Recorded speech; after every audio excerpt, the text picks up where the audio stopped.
दोस्तों, सांसद इकरा हसन जी का बहुत ही अच्छा इंटरव्यू है और बहुत ही फनी है। वीडियो को पूरा देखिए। और स्कूल टाइम में फेवरेट सब्जेक्ट क्या था? SST। कितना भी अच्छा स्टूडेंट हो, कॉलेज बंक सब करते हैं। हम लोग सब प्लान करते थे कि हम एक मास बंक करेंगे। आपके फेवरेट एक्टर शाहरुख खान है? किसके नहीं है, सभी के। और आपका सबसे पसंदीदा खाना, भोजन, व्यंजन वो क्या है? हमारे समाज में ना 25-26 साल जैसे क्रॉस करती है ना लड़कियां, तो पड़ोस वाली आंटी और दूर की बुआ और चाची वो पूछने लगती है भाई शादी कब होगी, तो लड़की की उम्र निकलती जा रही है, लड़का नहीं मिलेगा आगे। अच्छा, तो क्या ख्याल है?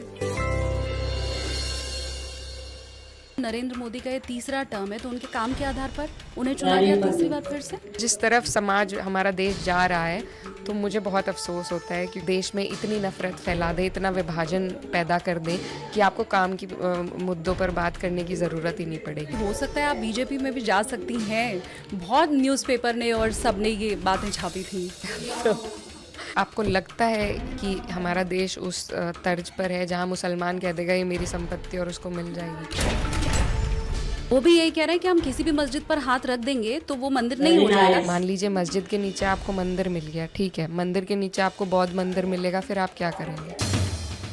मैं बुलडोजर एक्शन के ऊपर भी आपका रिएक्शन चाहूँगी। भाजपा ने समाज में इस कदर जहर घोल दिया है कि अब लोग एक दृष्टि से देखना पसंद करते हैं। नरेंद्र मोदी की तरफ से जब 3 तलाक खत्म किया जाता है देश से, तो लंदन रिटर्न इकरा के दिल में और दिमाग में क्या चलता है? मुझे लगता है कि वो सिर्फ इस मंशा से किया गया कि एक समुदाय के मर्दों को जेल में भरा जाए। अखिलेश यादव, मुझे लगता है वो हमारे देश की राजनीति में सबसे बड़े दिल वाले नेता हैं। अमित शाह जी, प्रियंका गांधी, वो प्रियंका गांधी, राहुल गांधी जी। ये दाग दाग उजाला, ये शब गजीदा शहर, वो जिसका इंतज़ार था ये वो शहर तो नहीं।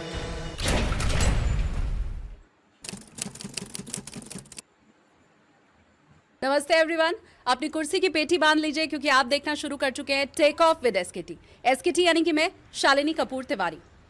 आज टेक ऑफ विद एसकेटी में मेरे साथ हैं युवा सांसद, युवा नेता। और यकीन मानिए जब मैं युवा नेता कह रही हूँ तो वो वाकई युवा हैं, क्योंकि हमारे देश में आज से नहीं अनादि काल से ये प्रचलन रहा है कि नेताओं को हम 50 साल की उम्र में भी युवा कहते हैं। कोई इनकी सादगी का फैन है, कोई हाजिर जवाबी को बड़ा एडमायर करता है, किसी को भविष्य की ये बहुत उम्दा नेता मालूम पड़ती हैं। तो चलिए मिलकर के स्वागत करते हैं। बहुत छोटी सी उम्र में बहुत बड़ी फैन फॉलोइंग इनकी हो चुकी है। फटाफट से बोर्डिंग पास देते हैं। हमारे साथ हैं समाजवादी पार्टी नेता, सांसद इकरा हसन चौधरी जी। इकरा जी, बहुत स्वागत है आपका। बहुत धन्यवाद, thank you so much. Boarding pass सबसे पहले तो हमारा आप एक्सेप्ट कीजिए। अच्छा, थैंक यू। मैं व्यूवर्स को बताऊं कि हम इकरा जी का बहुत दिन से पॉडकास्ट ट्राई कर रहे थे। लगभग 2 महीने से हमारी इनफैक्ट बात भी हो रही थी, लेकिन बहुत से जेन्युइन रीजंस की वजह से हमारा पॉडकास्ट नहीं हो पाया। पहले तो मैं बहुत खुश हूँ इकरा जी कि मैं आपका पहला पॉडकास्ट कर पा रही हूँ। और बीते 2 महीने में मैंने बहुत कुछ आपके बारे में ढूंढने की कोशिश की, पर्सनल लाइफ के बारे में कि इकरा कैसी है, बचपन उनका कैसे गुजरा, पर बहुत कुछ मिला नहीं मुझे। तो आज हम पॉडकास्ट की शुरुआत, ऑब्वियसली आप सांसद हैं, अब नेता बन चुकी हैं, तो हम पॉलिटिकल लाइफ और आपके व्यूज़ को जानेंगे, लेकिन पर्सनल इकरा कैसी है वो भी हम जानने की पूरी कोशिश करेंगे। तो बचपन के साथ शुरुआत करें। पढ़ाई आपकी दिल्ली में हुई है? जी। हाँ। मैं 5 साल की उम्र से हॉस्टल में थी दिल्ली में। हाँ। Queen Mary school girls hostel. तो वहाँ मैंने क्लास 1 से 12 तक सेम स्कूल में, सेम हॉस्टल में मेरी पढ़ाई हुई है। उसके बाद मैंने ग्रेजुएशन किया हिस्ट्री ऑनर्स में lady Shri Ram college DU से। उसके बाद मैंने 3 ईयर लॉ किया है from faculty of law Delhi university. तो लगभग पूरी उम्र मेरी दिल्ली में बीती है। और उसके बाद मैं मास्टर्स के लिए लंदन गई थी, सोआस में। वहाँ से मैंने इंटरनेशनल लॉ एंड पॉलिटिक्स में मास्टर्स किया है।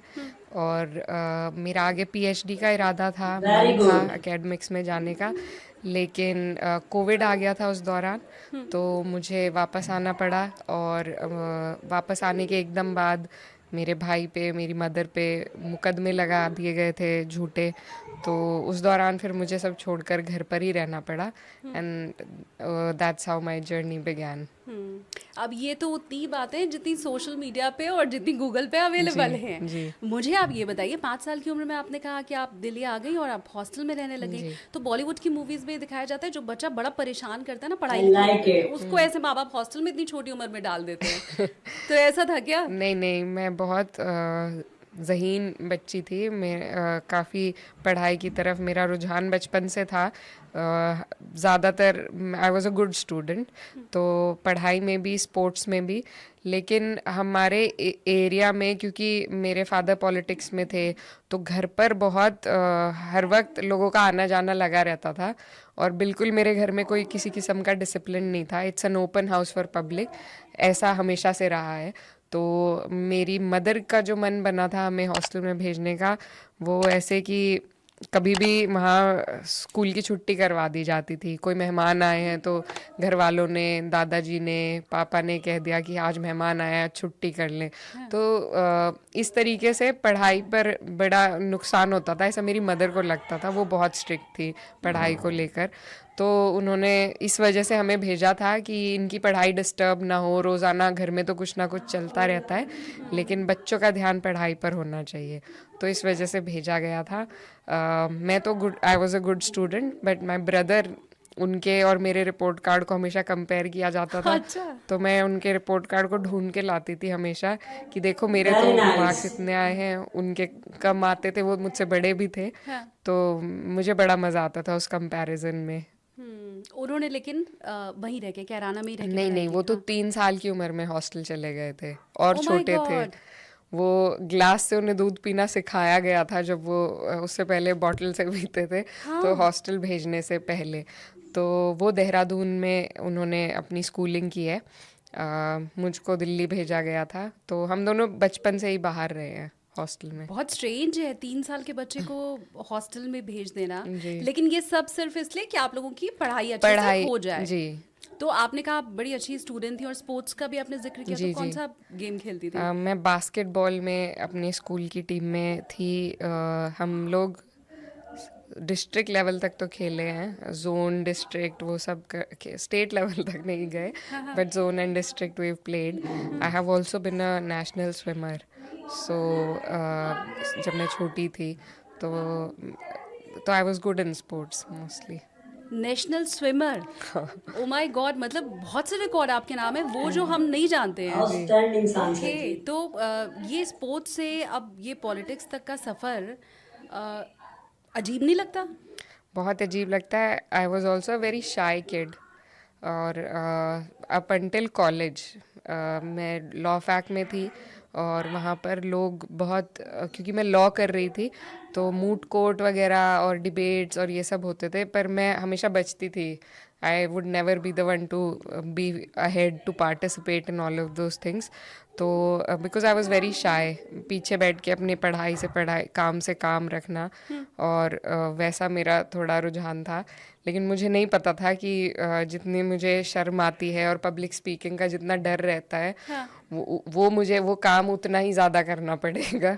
तो but now my match friends, नहीं हो रही, आपकी बातें नहीं मैच हो रही। अब तो आप इतनी धाकड़ संसद में भी जब आप बोलती हैं तो जो सत्ता पक्ष के लोग हैं वो तारीफ करते हैं आपकी। जी, मेरे फ्रेंड्स भी यही कहते हैं कि भाई वी नेवर एक्सपेक्टेड, क्या हो गया है अचानक से, and I also didn't expect and I don't know how this change has happened. तो पर ये कुदरत का फैसला है शायद, तो खुद ही अपने आप ऐसा हो गया। अच्छा, मैं तो यूपी की रहने वाली हूँ, यूपी में पढ़ाई हुई, बनारस की मैं रहने वाली हूँ, विदेश कभी गई नहीं हूँ अभी तक। तो लंदन में जब पढ़ाई कोई करता है तो मुझे लगता है व्यूअर्स भी जानना चाहते होंगे कि वहाँ की पढ़ाई, वहाँ का रहन सहन, वो कितना अलग होता है इंडिया से। वहाँ की पढ़ाई बहुत अलग है। हमारे यहाँ पर जो, हालांकि हमारे यहाँ बहुत ज़हीन लोग हमारे एजुकेशन सिस्टम से निकले हैं, लेकिन फिर भी ड्रॉबैक ये है कि हम लोग ज़्यादा रटने पे ध्यान देते हैं, हम ऑर्गेनिक सोच को उतना बढ़ावा नहीं दे पाते। तो मैं मास्टर्स के लिए गई थी, तो वो एक हायर लेवल है ऑफ स्टडीज़, उसमें Very वहाँ nice. पर मतलब प्लेजरिज्म का एक बहुत बड़ा कॉन्सेप्ट है। तो हमारे यहाँ जैसे हम बस हमें याद करके आंसर्स लिखने होते हैं, वहाँ पे अगर आप किसी को कोट कर रहे हैं तो वो आपको या तो स्पेसिफाई करना होगा कि आप किसी को कोट कर रहे हैं, किसी बुक को कोट कर रहे हैं, और you have to form your own opinion on it, which is very difficult for मैं ही नहीं, और भी जितने इंडिया से या हमारे आसपास के जो देश हैं जो सेम तरह की पढ़ाई को फॉलो करते हैं, तो हम लोग जितने भी लोग थे हमें बड़ी मुश्किल होती थी कि भाई हमने तो वी तो agree with what we read in a book and we take it as it is and we write it as it is, but that's not how it is in other parts of the world, specially I was in UK। तो वहाँ पर you have to form opinions, you read a book, what are your thoughts on it, वो आपको लिखना है। आप सीधा सीधा बुक को कॉपी पेस्ट नहीं कर सकते।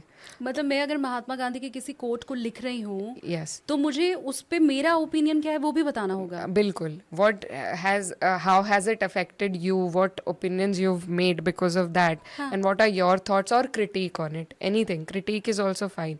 तो ये रखना, क्योंकि हमें आदत है, मुझे जैसे ऐसा लगता था that I would agree with everything that I was reading, most of the books, सब मुझसे ज़हीन लोगों ने किताबें लिखी हैं, तो I would agree with everything, but वो जो एक क्रिटिकल थिंकिंग है वो हमारे यहाँ पर उस पर ज़्यादा फोकस नहीं किया जाता है, तो वहाँ पर उन्हीं चीज़ों पर Very ज़्यादा nice. फोकस है।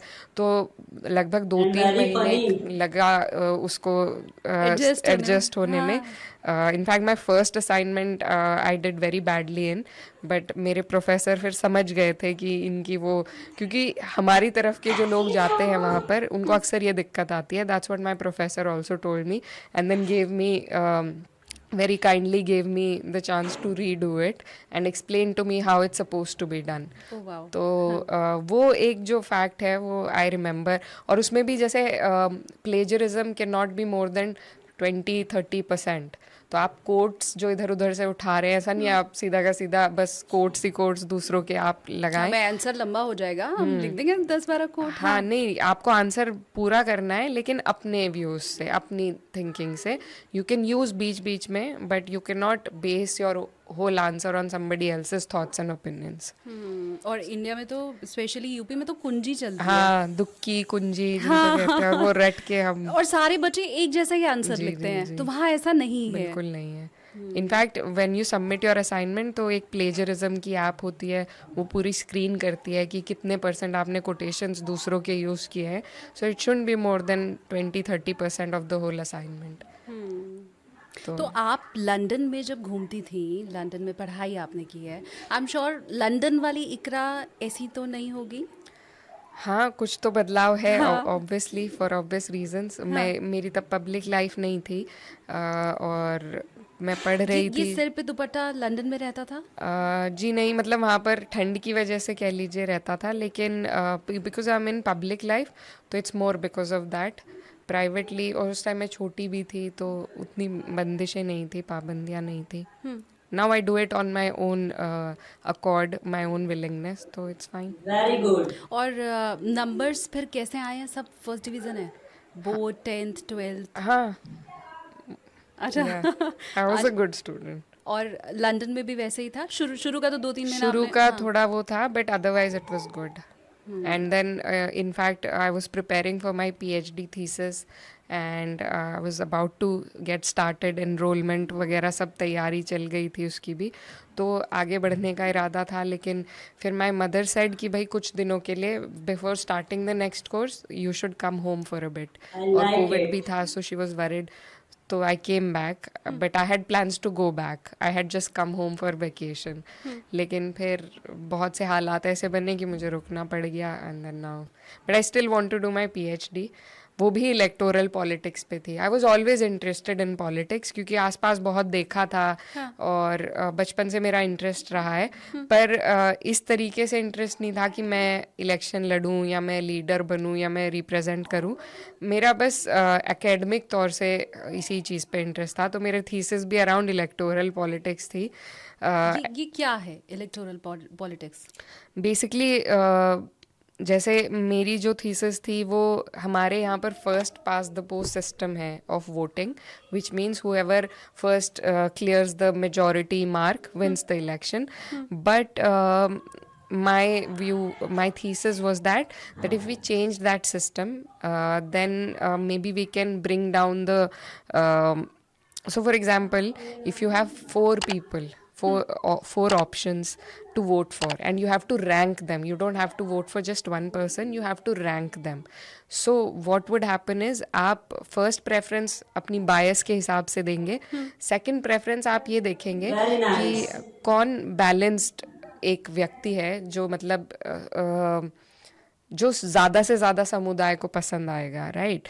तो इससे my hypothesis was that we could bring down the cases of hate speeches and you know extremism को हम ख़त्म कर सकते हैं. क्योंकि अगर मैं एक समुदाय से वोट मांग रही हूँ तो मैं दूसरे समुदाय को गाली नहीं दूंगी. मैं कोशिश करूँगी कि ज़्यादा से ज़्यादा लोग अगर मुझे अपनी फर्स्ट प्रेफरेंस वोट नहीं दे रहे हैं तो शायद मुझे अपनी सेकंड प्रेफरेंस वोट दे दें. So I would try to talk about everybody's issues, try to include everybody. It would be a more inclusive way. In my opinion, that was my hypothesis, but it needed more work, obviously. मतलब ज्यादा बहुमत जिसे मिले उसकी सरकार ना बन के हर कोई ये बताए कि भाई हम हमारी फर्स्ट प्रायोरिटी, सेकंड, थर्ड. बहुमत उसमें भी बनेगा. हाँ, ठीक है. हाँ, तो उसमें पहले आप सबके फर्स्ट प्रेफरेंस वोट काउंट करेंगे. Then if somebody reaches the 50% majority mark, then that person wins. If nobody gets that majority mark, then you count the second preference votes. So and then those will be counted, and then one person gets eliminated. It's a little complex. Idea है लेकिन ये. तो मतलब in my फिर तो मुझे सभी का वोट चाहिए होगा ना. Exactly. So you will try to include everybody. So it will be more inclusive. अभी क्या होता है, वोट बैंक पॉलिटिक्स चलती है, right? BJP does not want Muslim votes, तो वो नफरत फैलाते हैं.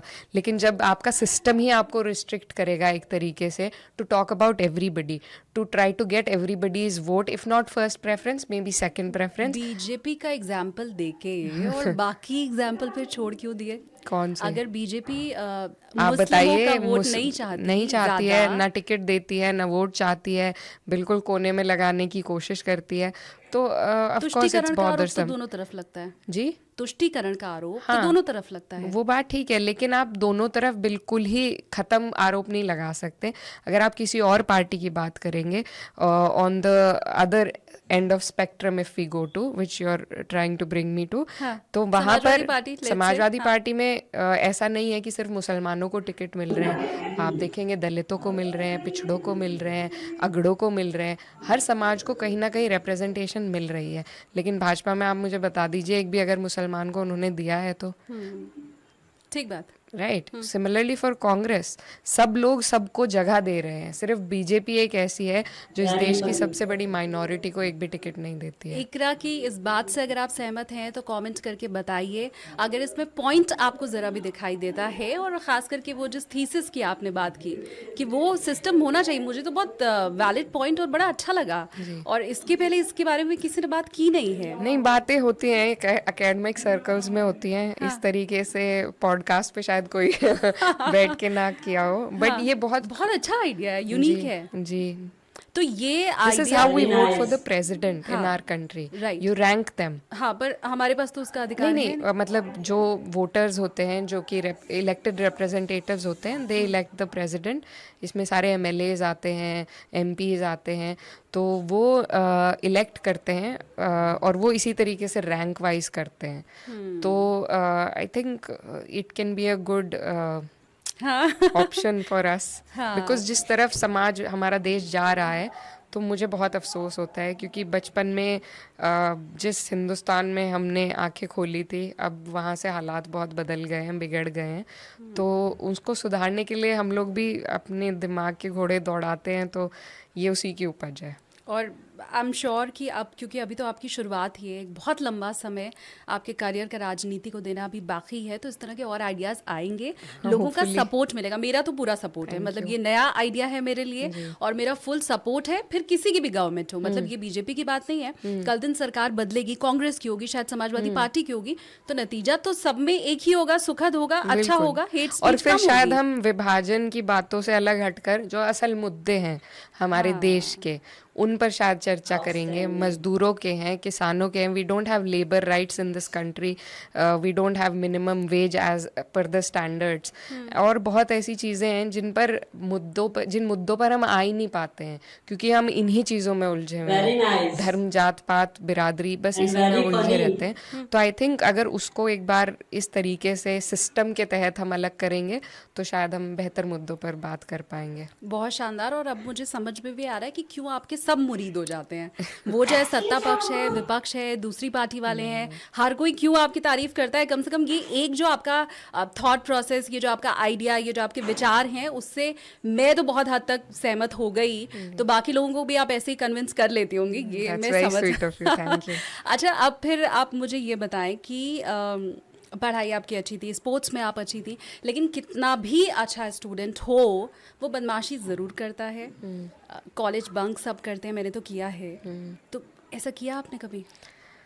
कॉलेज बंक, क्लासेस एक आध छोड़ दी होंगी, बट नॉट लाइक पूरा दिन बंक करके, क्योंकि मैं हॉस्टल में रहती थी, तो ऐसा कुछ वो भी नहीं था कि क्या करेंगे, तो we would just hang around the campus, maybe miss a class और टू, पर हाँ, मतलब normal things which every student does, nothing out of the normal, तो ऐसा ही डांट रहता पड़ी था। टीचर इनफैक्ट से मेरा कोई? जो कॉलेज था ना, ग्रेजुएशन LSR, वो बहुत स्ट्रिक्ट था, तो वहाँ पर तो हमने कभी, मतलब हम लोग सब प्लान करते थे कि हम एक मास बंक करेंगे, बट ये हमारा एक जोक भी है, in the 3 years that I was doing my graduation there, we couldn't manage to do one mass bunk as a class, as a whole class. तो वो काफ़ी फ़नी था, लेकिन अभी तो वहाँ पर हमारे बहुत अटेंडेंस के मार्क्स होते थे, सो तब सब लोग सोचते थे कि वो जो 5 नंबर हैं वो लगभग फ्री के ही मिल रहे हैं, तो इसलिए कम से कम 85% attendance was required to get the full marks, तो we would all strive for that. तो वहाँ तक, मतलब it was like an extension of school, it was not like college LSR। बहुत good. पढ़ाई पर ध्यान था, और किसी DU कॉलेज में ट्यूटोरियल्स उतने सीरियसली नहीं होते हैं, हमारे यहाँ पर ट्यूटोरियल्स बहुत सीरियसली होते थे, लेक्चर्स के अलावा भी, तो everything was very academic oriented in LSR, तो वहाँ तक वो चला। Then law fac was entirely different, वहाँ पर सिर्फ राजनीति और दूसू इलेक्शंस और ये वो इस तरह की चीज़ें ज़्यादा रहती थी, तो completely different both experiences were, but both were very good experience. और स्कूल टाइम में फेवरेट सब्जेक्ट क्या था? SST, social science. अच्छा, क्यों? मैंने आपको बताया बचपन से civics, pol science, history, these have been my area of interest. तो इंग्लिश ऑल्सो बिकॉज स्टोरीज थी। मुझे Mughal history was my favourite, because वो कहानियों का एंगल जो उसमें आता था ना, तो it would lead to I would imagine stories and everything. So historically that was my quite liked area of history, and pol science was also another favorite. In fact my pol science teacher was also my favorite teacher, तो उनकी वजह से वो interest और ज़्यादा बढ़ा, and I really liked 1947 के बाद से what all changes happened. So it was just amazing to be acquainted with that part of history. ठीक है। अब ये भी हालांकि पर्सनल ही सवाल है, पॉलिटिकल सवाल पे हम आगे आएंगे। नेपोटिज्म को लेके हर तरफ चर्चा होती है। हम अगर अखिलेश यादव की बात करें, आपकी पार्टी के लीडर वो हैं, तो उनके ऊपर भी यही आरोप, राहुल गांधी और पूरे गांधी परिवार के ऊपर यही आरोप, फिल्मों में, बॉलीवुड में तो हम देखते हैं, और मुझे लगता है इस आरोप का सामना फिर आपको करना ही पड़ेगा। जी बिल्कुल। मैं कभी गुरेज नहीं करती ये बात कहने में कि I come from a lot of privilege, I have that platform जहाँ तक पहुँचने के लिए लोगों को बहुत वक्त लग जाता है, ज़िंदगी बीत जाती है। तो बिल्कुल ये बात सच है, और मैं इसको सुधार दूँ इसका भी मैं दावा नहीं कर सकती, क्योंकि ये हर प्रोफेशन में है। आप देखेंगे कि हर डॉक्टर चाहेगा उसका बेटा डॉक्टर बने, every lawyer would want their kids to take over, and in a way it's that's what you live your life for, right? But I understand that the position that I hold, politics, क्योंकि बहुत महत्वपूर्ण एक profession है, उसमें इस तरह की चीज़ है जिसको सुधारना चाहिए। क्या कैसे वो होगा ये मैं नहीं इसको समझती हूँ, ना मैं जानती हूँ कि कैसे मैं कर सकती हूँ, लेकिन मेरी ये नियत रहती है कि क्योंकि मुझे ये मौका मिला है, जिस भी तरीके से मिला है, मैं इसे ईमानदारी से निभाऊँ, ईमानदारी से अपनी ड्यूटी पूरी करूँ, and to justify it we all come through an electoral process. Ticket मिलना is that there is an opening for you to get a ticket through your background or your privilege, but you always have to go through an electoral process in which the voters vote for you. तो in the end उनके हाथ में है। मैं किसी नेता की बेटी हूँ, मुझे टिकट मिला है, लेकिन जनता के हाथ में है कि वो मुझे जिताए या ना जिताए। कुछ खूबी मुझ में भी होनी चाहिए कि मैं जीत पाऊँ। तो ये भी एक फैक्ट है जो we have to accept, that we are all here, every politician in the Lok Sabha at least reaches there after going through that process. So I think in the end जनता जनार्दन, तो जो जनता का कहना है उनके voting की वजह से ही हम पहुंच पाते हैं। और अगर if we don't deliver, then again in every 5 years I think politics apart from all other professions, I think it still has a very democratic process, क्योंकि हमें 5 साल के लिए ही चुना जाता है। मैं 5 साल में जो मेरा कार्य रहेगा उसके बुनियाद पे आगे बनूंगी या नहीं बनूंगी, but in other professions that's not how it works. Once you're in हमारे पर प्रोफेशन। ऐसा होता कहाँ है? अगर आप कह रही हैं कि काम के आधार पे ही 5 साल के बाद फिर चुना जाता है, तो इसका मतलब नरेंद्र मोदी का ये तीसरा टर्म है, तो उनके काम के आधार पर उन्हें चुना गया तीसरी बार फिर से। देखिए, अच्छा काम किया होगा बीजेपी काम ने। के आधार पर नहीं, जो इससे पहले जो हमारा पॉइंट था, चर्चा हो रही थी वोट बैंक पॉलिटिक्स पे।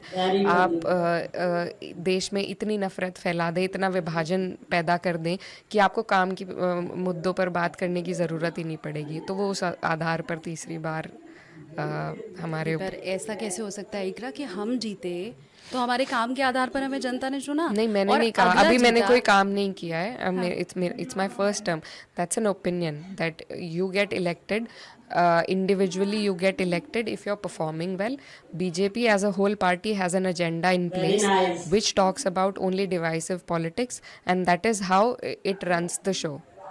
तो ये एक फैक्ट है, इसको मानना हमें पड़ेगा। क्योंकि मैं ये नहीं कहती, देखिए, I am a very big patriot by heart, that's why I will only talk about things that we need to focus on to improve the country. It is everybody's country.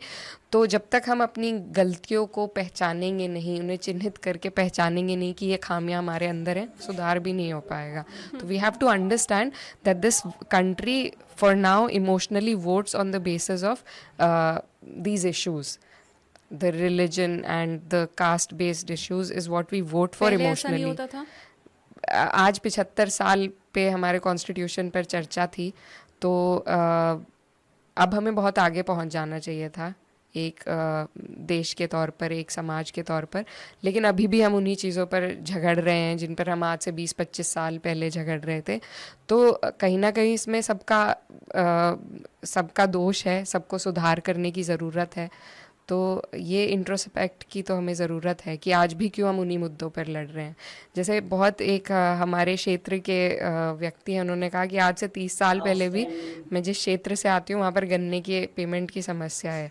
तो वो मुझे कह रहे थे कि भाई 30 साल पहले भी ये समस्या थी, आज भी वही समस्या है कि पेमेंट टाइम पे नहीं हो रहा है, गन्ने का मूल्य अभी तक तय नहीं हुआ है, लाभकारी मूल्य नहीं है, MSP नहीं दिया गया है, अब DAP की भी कमी हो रही है। तो ये मुद्दे जो हैं, ये इनको हम ख़त्म कर ही नहीं पाए हैं, क्योंकि हमारा ध्यान भटक जाता है हमेशा बेबुनियाद चीज़ों की तरफ। नहीं, पर ख़त्म कैसे होगा? समाजवादी पार्टी भी क्या जाति देख करके टिकट नहीं देती है उम्मीदवारों को? हर पार्टी देती है। मुझे इनफैक्ट आपकी ये बात अच्छी लगी कि आपने कहा सबको मिलके करना होगा। आपने कतई किसी एक पार्टी या नेता का नाम नहीं लिया, बिल्कुल। लेकिन जब हर party including Samajwadi Party ticket देने के पहले ये देखती है कि इस क्षेत्र में किस जाति के लोगों की संख्या ज़्यादा है, तो उसके बहुल क्षेत्र में उसी आदमी को वोट दो, तो कैसे ख़त्म होगा? ऐसा नहीं है। देखिए उत्तर प्रदेश में मुसलमानों की बहुत बड़ी संख्या है और मेरे ख्याल में काफ़ी ऐसी पॉकेट्स हैं जिसमें बहुत ज़्यादा मुस्लिम्स हैं, लेकिन समाजवादी पार्टी ने सिर्फ 4 टिकट दिए हैं, तो कहीं ना कहीं प्रपोर्शन के हिसाब से नहीं दिया है। और ऐसा बहुत सारे और लोगों को भी लगता होगा। I can only speak for what I know. तो हमसे ये भी सवाल हुए हैं कि क्यों नहीं ज़्यादा टिकट दिए। तो ऐसा नहीं है, पार्टी काबिलियत भी देखती है। मेरा जो क्षेत्र है वहाँ पे सिर्फ 30% मुस्लिम है, मुझे वहाँ से टिकट दिया और किसी को भी दिया जा सकता था, बट कुछ तो पार्टी ने देखा होगा। It is not always what you perceive it to be. There are a lot of things that are taken into consideration. आपको आपकी विनेबिलिटी क्या है, आपका कार्य क्या है, आपका बैकग्राउंड भी ध्यान में आपकी जाति क्या है? नहीं, मेरी मैं आपको बता रही हूँ, I am an example. Only 30% Muslims in my constituency. I am a Muslim woman. To be given a ticket in such a area where 2013 Muzaffarnagar riots happened, that takes courage. That was very bold on my leader's part, and I'm very grateful and thankful for that opportunity. So it's not always that. आज आपने एक Very शेर good. पढ़ा संसद के अंदर, और मैं उसे पहले रिपीट करती हूँ मेरे व्यूवर्स के लिए। आपने कहा कि ये दाग दाग उजाला, ये शब गजीदा शहर, वो जिसका इंतज़ार था ये वो शहर तो नहीं। क्या क्या मतलब है इसका, और क्या कहना चाहती हैं आप इसके साथ? ये फैज़ साहब का बहुत मशहूर शेर है, और मैं यही कहना चाहती थी कि जो सपना देखा गया था हमारे फ्रीडम फाइटर्स द्वारा, जिन्होंने हमारा संविधान लिखा, उनके द्वारा, आज तक भी हम उस शहर तक, शहर माने सुबह, उस शहर तक नहीं पहुंच पाए हैं। ये वो शहर नहीं है जिसका हमें इंतज़ार था, जिसके लिए इतने लोगों ने कुर्बानियाँ दी थी। तो अभी भी हमें बहुत कुछ करने की ज़रूरत है। We have not lived up to the sacrifices that our forefathers have made for this country to be free. So it is a question that we put to ourselves. क्या उम्मीद है, किससे उम्मीद है? और ख़ासकर मैं जितने भी सवाल आपसे पूछ रही हूँ इकरा जी, मैं ये चाहती हूँ कि हम पार्टी लाइन के ऊपर उठ कर के बात करें। कोई वो नेता, वो शख्सियत जो आपको लगता है कि वो सुबह लेकर के आएगा, जिसकी बात, जिसका जिक्र आज आपने किया संसद में। देखिए, हम सभी को इसमें कोशिश करनी पड़ेगी। किसी एक को आप जिम्मेदारी नहीं दे सकते हैं, क्योंकि ये इतना बड़ा देश है, इतने अलग अलग प्रकार के लोग, अलग अलग जाति, धर्म और हर चीज़ के लोग यहाँ पर रहते हैं, languages, and we have to accept everybody and we have to bring everybody together, make a more inclusive society, not exclusive, inclusive. तो तभी हम आगे बढ़ पाएंगे, और इसमें सबके योगदान की, मीडिया से लेकर और सामाजिक जो हमारे सोशल एक्टिविस्ट हैं, I think they play a very important role, and everybody that is a part of this country and that loves this country needs to give their honest hard work to it, to bringing it where we thought it would come. Very nice. अच्छा, एक चीज़ जो मुझे लगता है कि बहुत से लोग जानना चाहते हैं, मुझे मतलब इंक्लूडिंग मी, अगर हम बात करें हुकुम सिंह जी के परिवार की, तो वो हिंदू गुजर हैं और आप मुस्लिम गुजर हैं। बहुत से लोग ये नहीं समझ पाते कि क्या ये दोनों ख़ानदान, क्या ये दोनों परिवार कभी एक ही हुआ करते थे और अब क्या अलग हो गए हैं। तो आपने अपने बुज़ुर्गों से, अपने परिवार में क्या सुना है इसके बारे में? मैंने, देखिए, हम सेम जगह से आते हैं और हमारे गोत्र भी होते हैं गुजरों में, जाति के साथ साथ गोत्र भी होते हैं, तो हमारा गोत्र सेम है। And it was believed that at one, although I haven't reached to the actually अब वो लोग जीवित नहीं हैं जो उतनी पुरानी बातें बता सकें, तो we don't know, but it is believed कि क्योंकि हमारा गोत्र सेम है, हम एक ही जगह से आए हैं, कैराना से, तो कहीं ना कहीं एक ही परिवार था, क्योंकि गोत्र परिवारों की होती थी पहले, फिर वो बढ़ते बढ़ते आबादी के साथ साथ then it would spread out. तो इट इज़ बिलीव्ड इंसान सर जी। एंड हमारे क्षेत्र में भी बहुत लोग इस बात को मानते हैं and I take full honour and pride in it so it is a very good thing and we have very good terms with the family अभी भी मुझे बहुत अच्छा लगता है कि दोनों परिवारों में एक आपस में एक वो है there is cordial terms even though हम आमने सामने चुनाव लड़ते हैं लेकिन कभी भी आप नहीं सुनेंगे कि मेरे परिवार के किसी भी शख्स ने उनके परिवार के खिलाफ व्यक्तिगत रूप से कुछ कहा हो ना ही उन्होंने कभी हमारे परिवार के खिलाफ कोई व्यक्तिगत टिप्पणी करी है क्योंकि और मुझे लगता है कि ये चीज़ होनी चाहिए ये लड़ाई जो राजनीतिक है ये विचारधाराओं की लड़ाई है ये व्यक्तिगत लड़ाई नहीं है तो एक दूसरे पे उस तरह की बेफिजूल टिप्पणी से सभी को मुझे लगता है बचना चाहिए और मेन मुद्दों पे बात करें आपस में बहुत लोग उलझते हैं they take things personally they will say things personally to the other person and then the whole issue gets lost